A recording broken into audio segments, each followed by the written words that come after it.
Skeleton Crew Episode 6, Zero Friends Again. Still on Lanupa, the kids escape Renaud's lair and land near some garbage at the bottom of the resort. And honestly, this felt a bit too far-fetched for me. As, come on, every other trap in Renaud's lair was deadly, lasers, acid pits, spikes, you name it. Yet here, a trapdoor simply ejects them outside with no real danger? Yeah.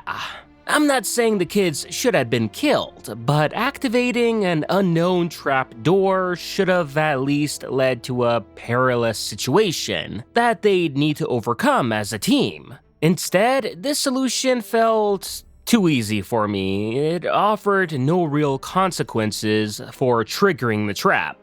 If anything, it was a good thing that they triggered a trap. Yeah, that's not something you hear.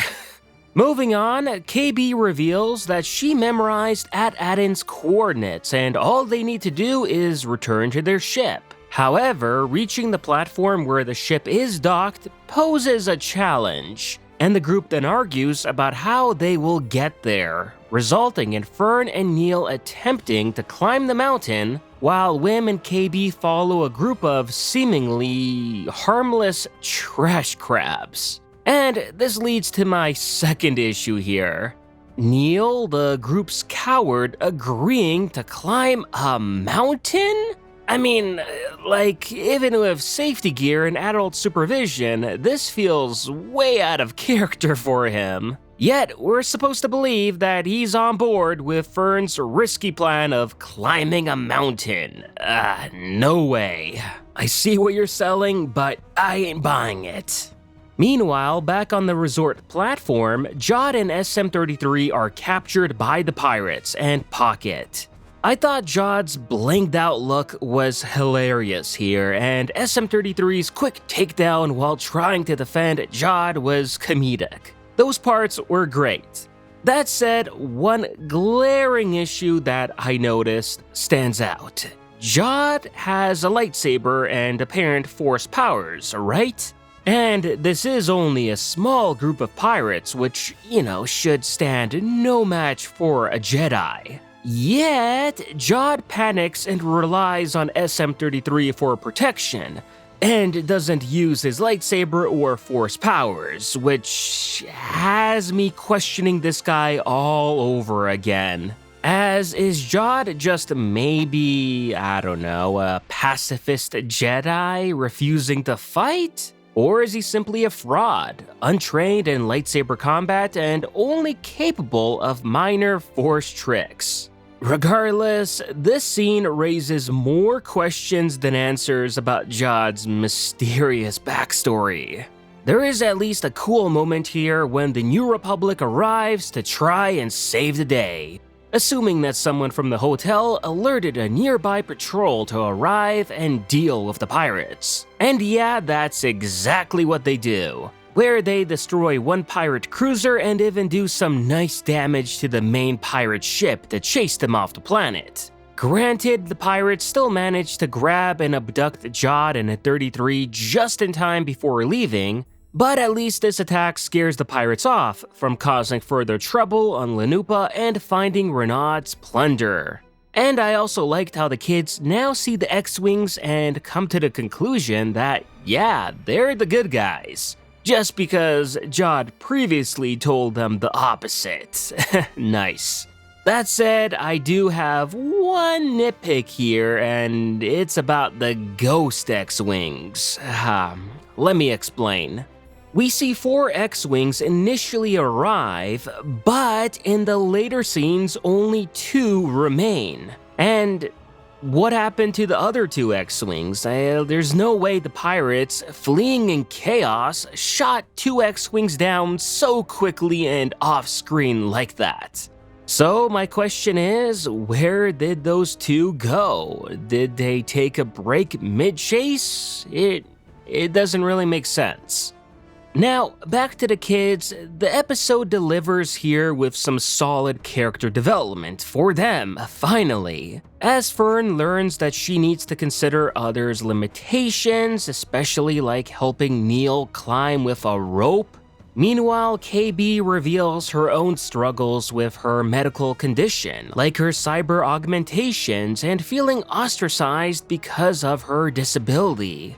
And it's here where she also admits that Fern often doesn't actually listen to her. And to make matters worse, the spa's steam has corroded her augments, forcing Wim to step up for a change and helping KB replace a corroded microfuse with her guidance. And while it was convenient that it was only the fuse damaged and nothing else, I'll allow it. Yeah, there's a bit of a convenience factor in here, but at least there's something that Wim can do and does do, so yeah.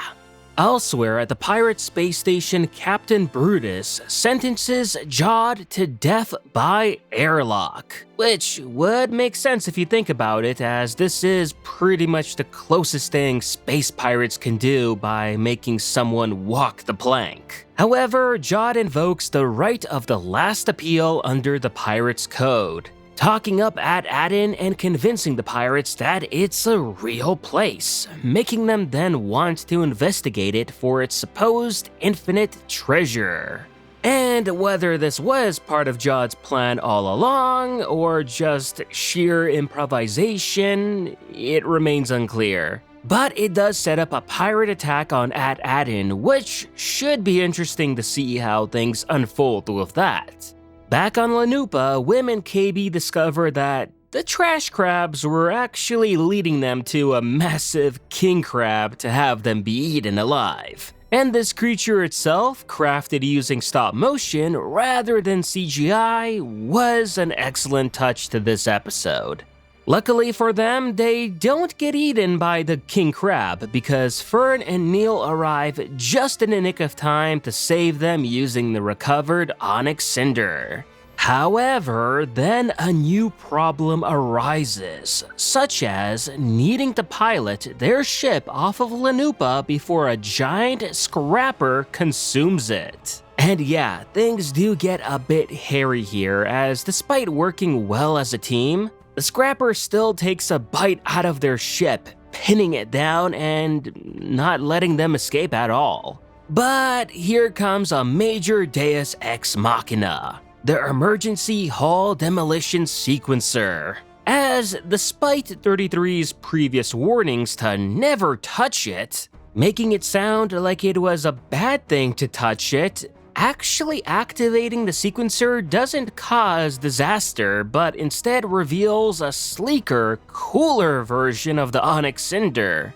No, I'm not kidding. Instead of something bad happening, only the opposite happens, as the Onyx Cinder not only sheds its outer, thicker, armored hull, but honestly ends up looking so much cooler too, allowing the kids to escape the planet with rather ease.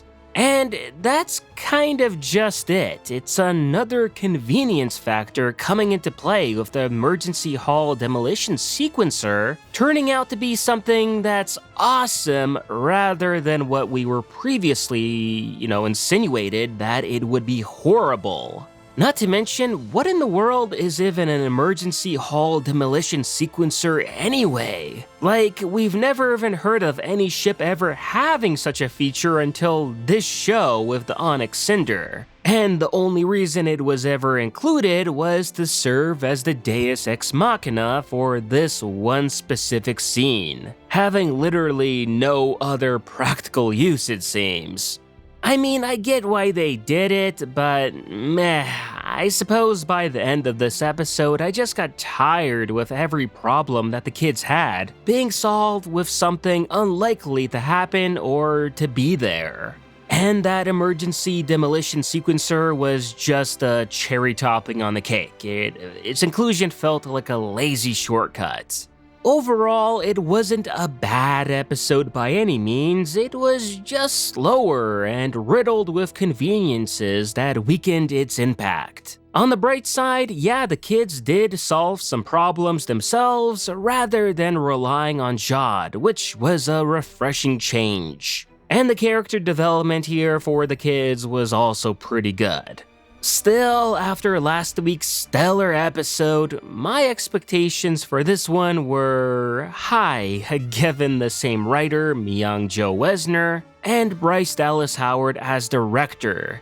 So yeah, I had very high expectations for this episode, and it just did not reach those expectations, so that's probably why I'm not so very positive about this episode. Again, it wasn't bad, just underwhelming compared to what came before it. Or maybe I should just say it wasn't for me. Either way, here's hoping that next week's penultimate episode does deliver with a stronger punch.